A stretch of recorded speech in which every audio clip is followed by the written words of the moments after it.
In this video, I'm going to show you how you can add some more information to a data frame, either add on another row or add on another column. So what we want to look at is just what I've already loaded up here. I already have this data frame called cartoon loaded, and you'll notice over here it says 5 observations on 5 variables. Well, there's 5 observations, one for Judy, George, Jane, Elroy, and Fred.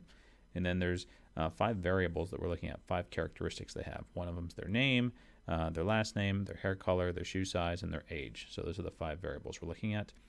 And now if we take another peek over in our environment here, we'll see there's this list called Barney, and it has a first name, Jetson, hair, age, and shoe size. So it's got all the same variables attached to it that the cartoon does.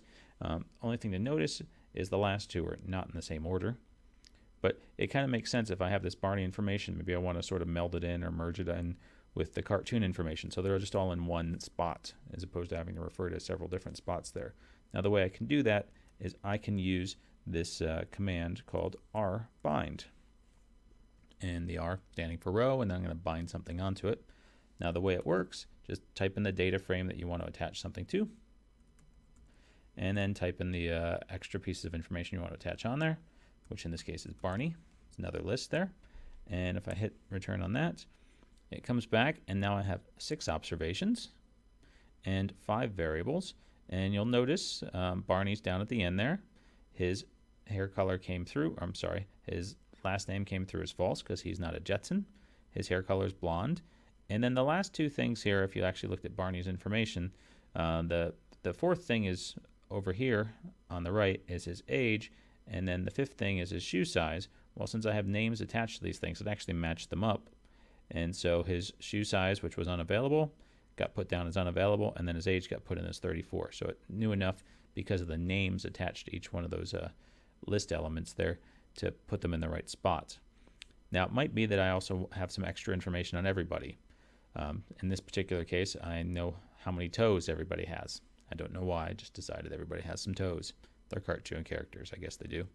So what would I do if I wanted to add some toes to everybody here? Well, I'd have to first off change my data frame, because all I did before with that last command was update it, but I didn't actually save that updated version, I guess we should say.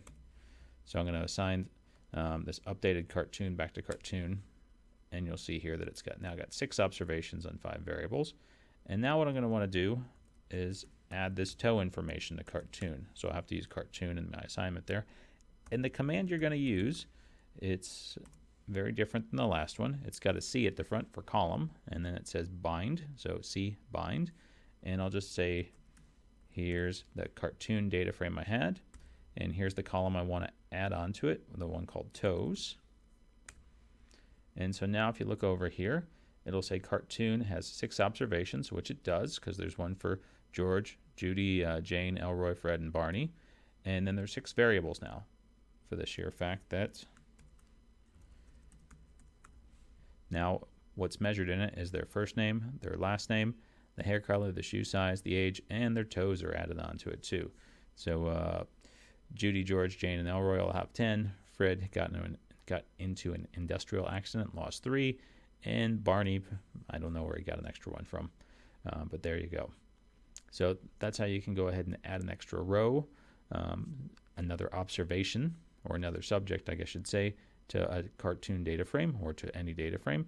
And then it's also how you can add an extra variable to a data frame.